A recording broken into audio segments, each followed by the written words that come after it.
mae gennym ni cynrychiolwyr heddiw o'r Public Housing Action yn dangos bod cefnogaeth ar gael i'n gwaith ni o tu hwnt i'r ffin ac yn rhoi taw unwaith ac am byth ar y nonsens bod caru ac amddiffyn yr iaith Gymraeg yn rhywbeth o'r Saesneg. Negiaeth o'r restr o diolchiadau yn fras iawn iawn. Mae rhaid diolch i'r pwllwr gwaith. Dwi ddim yn credu weithiau bod pawb yn sylweddoli cymaint o gyfrifoldeb sydd mynd i fewn i'r pwllwr, cymaint o waith sy'n cael ei wneud gyda nhw. A mae yna ddigon o achlysuron dros y 2-3 mlynedd diwethaf, lle dwi wedi derbyn canmoliaeth hael iawn iawn, a dwi wastad yn ddiolchgar am hynny wrth gwrs. Ond fysa na ddim modd o gwbl i'r mudiad hwn bodoli oni bai am y pobl sydd yn gweithio ar y pwllgor gwaith. Fysa swyddfa a swyddog cyflogedig ddim yn medru cynnal mudiad.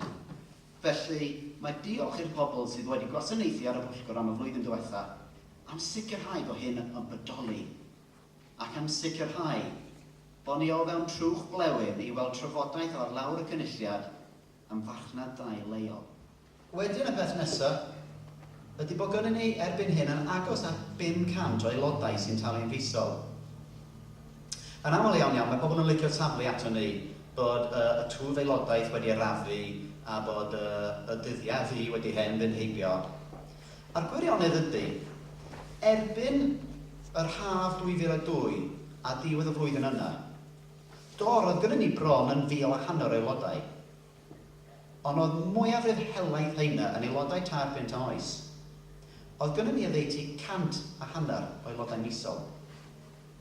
Felly, os di rhywun yn sbio ar y ffigurau yna, mae'r 150 yna wedi tyfu yn bron yn 500 erbyn hyn, a'r anhelaeth o hynny yn ystod y flwyddyn a hanner diwethaf. Felly, beth bynnag ydych chi'n darllen yn achlysurol yn y wasg, dydy o ddim yn freuddwyd bod yna dwf reol yn digwydd yn mudiad. Ond dyma unwaith eto, chydig bach o ffigurau i chi, a dwi'n gweld nhw yn rai hanesyddol.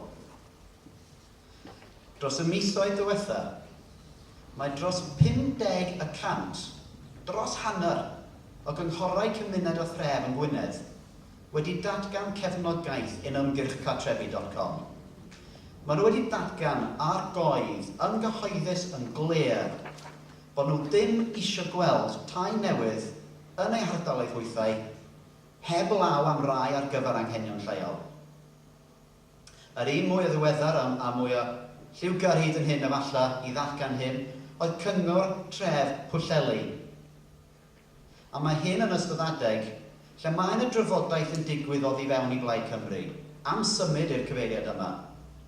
Ond maen nhw eisiau gwneud o'n Gwynedd ag eithrio yr ardaloedd trefol sydd yn taro ni fel camgymeriad dybryd.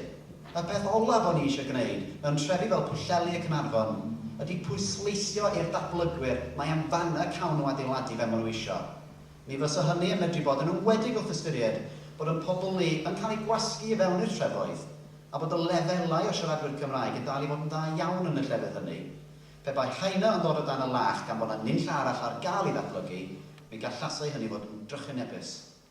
Felly mae'r ffaith bod Cyngor Tref Pwllheli wedi datgan yn y gored na tydyn nhw ddim eisiau i hyn ei methu nhw bod nhw am fod yn rhan o'r polisi yn arbennig o bwysig. Ond yn aml iawn, mae pobl yn poeni am y bosibilrwydd bod cymuned yn fudiad i Wynedd yn unig. A weithiau, os ydych chi'n methu cael hyd o bobl y tu allan i Wynedd i weithredu, mudiad felly da ni wedi bod.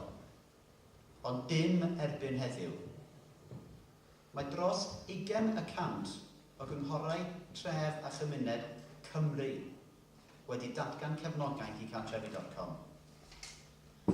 Mae hyn yn cynnwys cynghorau tref yn cymuned ym mhob un sir yn y wlad. Da ni wedi cael llythyrau diri yn Saesneg gan cynghorau cymuned a thref sy'n gweithredu yn fewnol trwy gyfrwng y Saesneg yn dweud bod nhw'n cefnogi'r hyn da ni'n galw amdano fo 100%. Does na ddim lle bellach i neb ddeud wrtho ni Mae rhyw boblach cil yn cuddio yn pellafoedd Gwynedd ydy cymuned, ydy'r Cymru Cymraeg.